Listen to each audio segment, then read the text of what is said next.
Hi, I'm creating this video to talk about one of my favorite video games, which is Mass Effect. Mass Effect is one of the few games that I actually, I would say love in a way, because the music, the characters, the story, it all connects in a level that makes it its own uniqueness. Like, this is how I got into it.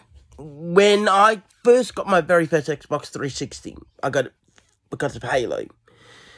But I played a bit of other games, and then I hired from a Blockbuster store when Blockbuster was still around, Mass Effect. I played it, and I got really into it. And it really got into me. Like, the characters, everything like that. I absolutely got into it. And as I continued playing it, it was really good. I really got very into it. When they announced Mass Effect 2, I was like, yes, I can have the ability to explore my character's story more and potentially see more characters and everything like that. And it was amazing. I mean, the music in Mass Effect 2, I mean, on my Xbox 360, I've still got the trailers for Mass Effect 2, like even the launch trailer, because the launch trailer was amazingly done. I mean, the way they did it with the Elusive Man voicing certain parts and Miranda and all that was amazingly done. And then introducing new characters and even introducing the organization Cerberus was brilliantly done. I mean, we only heard about them through Mass Effect 1, through that, I believe, that one particular mission. And the way they introduced not only the previous characters in the first game, but also introduced new characters was pretty good. I mean, loyalty missions. That was very good in a way for Mass Effect 2, because these characters didn't know you from the beginning, from the first one. They didn't know who you were. They didn't know in terms of whether or not they can trust you, whether or not they can trust you to lead them into near the abyss of hell in battle. And you earned their loyalty, you earned their trust, you earned their respect. It was amazingly done, and it was pretty well written.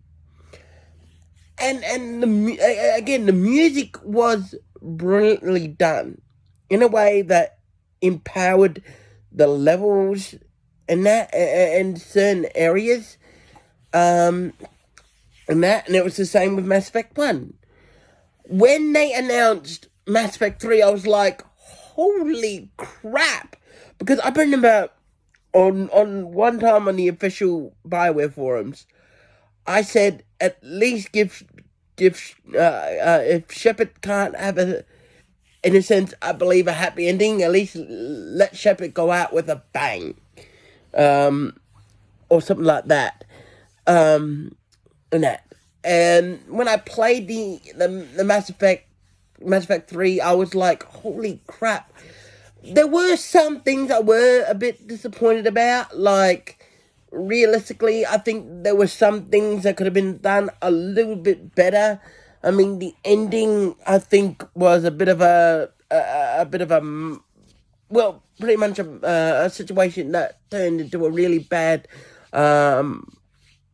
situation, because it did, I would say, cause a bit of divide within the Mass Effect fandom. I mean, should the ending had been done a lot better? Yeah, in a sense. I mean, it was in my opinion, it was a bit of a gambit trying to release the third game just 2 years after the second. It was a bit of a gamble. It was a bit of a risk. Whether or not that succeeded, that's probably still up to debate. The multiplayer in the third one was pretty well done. I mean, it really did feel good. I mean, it was a good idea to explore the ability to play different species besides humans, because that type of playthrough really would have really give players the ability to think about the different weaknesses and different strengths of the species, along with the classes, such as whether they're Vanguard, or Bionic, or anything like that. So it really did work on that level.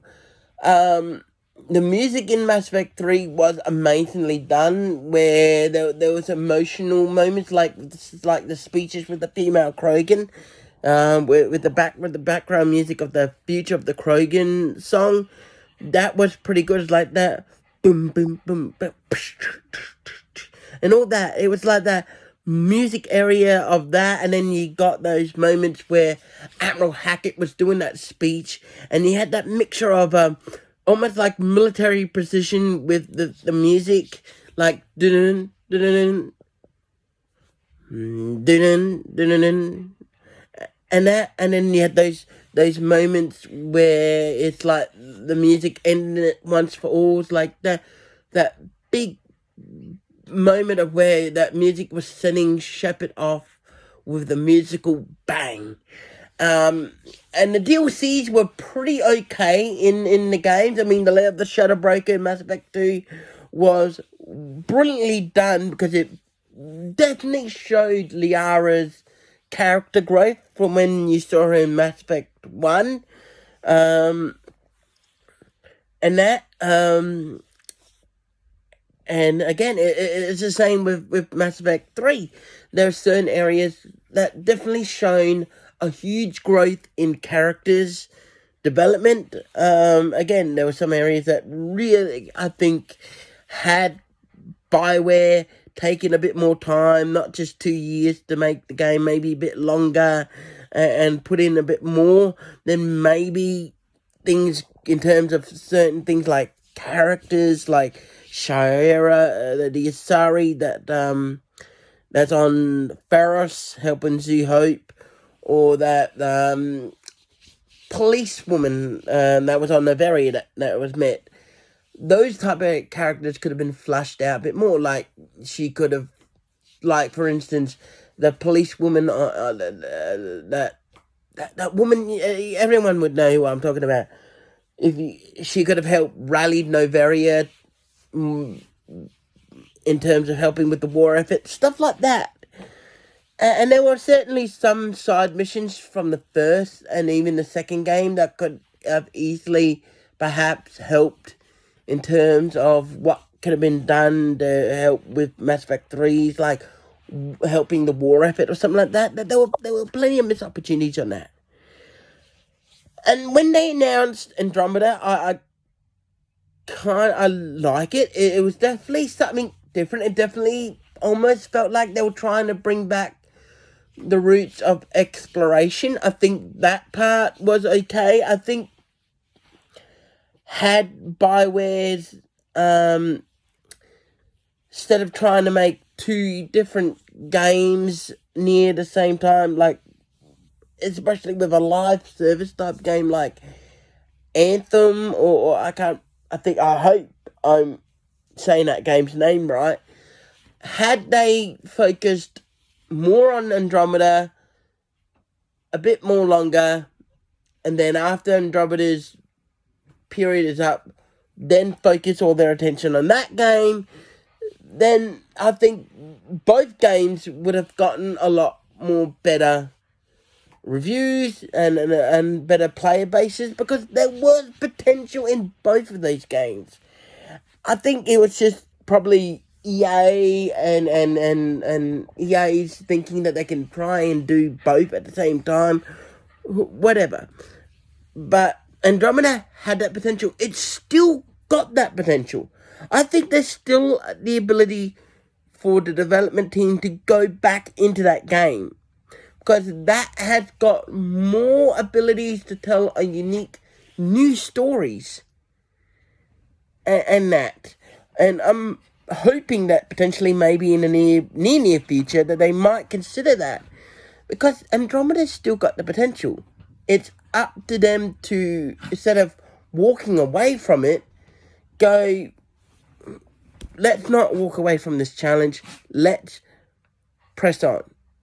Because that what makes, in my opinion, a great development studios and that is if they persevere with a challenge of a game and go, you know what, we could probably do this. But I'm slipping away from the topic of Mass Effect. Again, the game, it's amazingly done.